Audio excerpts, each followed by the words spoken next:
to Vandergraaf for sponsoring this Road to Recovery video. Visit their website to learn how the Grizzly Drive drum motor increases the reliability and reduces the cost of ownership of conveyor systems. Richard, we've looked forward a little bit. Appreciate you offering some outlook on what may be to come with that Build Back Better plan. Let's look back a little bit too. I know we're here in March. I think toward the end of January, Dodge put out some info about construction starts because 2020 kind of was wrapped up around that time. You got your final data, and it seemed like categorically construction starts were all over the place, where residential was up slightly, non-residential had dramatic declines, and non-building was down too, somewhat dramatically, but not as much as non-residential. Do you mind summing up what you saw? And I would assume that we're going to see some improvements, especially in the non-residential and the non-building. You know, if we're talking about a Build Back Better plan or an infrastructure plan, maybe even some growth or better for residential too. Yeah, I think the best way to describe 2020 is you know, there's a lot of discussion about using letters of the alphabet to describe the shape of the decline and the recovery. And as I look back on 2020, I think the letter K is a great way to think about it. There were some parts of the construction sector that performed really well in 2020.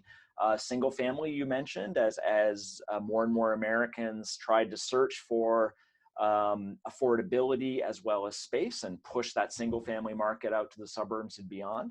Warehouse construction was also a big winner last year, as of course most of us were stuck at home and doing more of our shopping online and whatnot. That was a big win for companies like Amazon, and they continue to bring these large distribution centers through the planning cycle and into groundbreaking. On the downside though, retail, hotel, office, even school construction were fairly weak in 2020, either due to people staying at home, more flexible working arrangements and work from home hurting the office market, or when you look into the public side of construction, so education and even into our infrastructure categories, declining state tax revenues and local tax revenues, of course, hurting that public side of the market. As we look forward to 2021, you know, we're cautiously optimistic here that we'll see stability in the market. There will still be winners and losers here. I think single family and warehouse will continue to be strong markets in 2021. I would suspect though that single family market might slow a little bit from last year. Starts were up in terms of units around 14% on a year-over-year basis. It'll still be positive. We're thinking plus 5% or so for single family units in 2021. So still decent growth. I think on the multifamily side, we'll continue to see declines there. But again, I do think that market stabilizes somewhat. In commercial and non-residential in general, I mentioned warehouses will continue to be strong.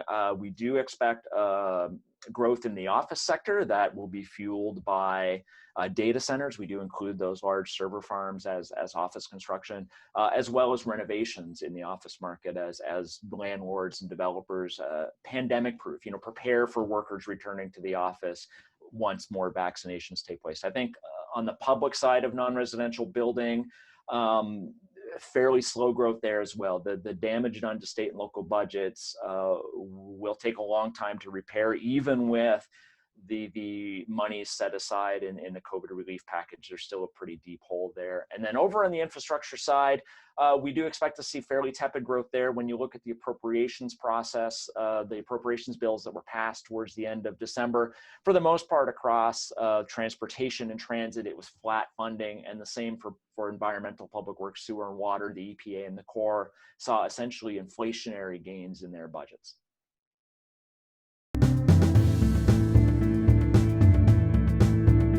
Thank you to Vandergraaf for sponsoring this Road to Recovery video. Visit their website to learn how the Grizzly Drive drum motor increases the reliability and reduces the cost of ownership of conveyor systems.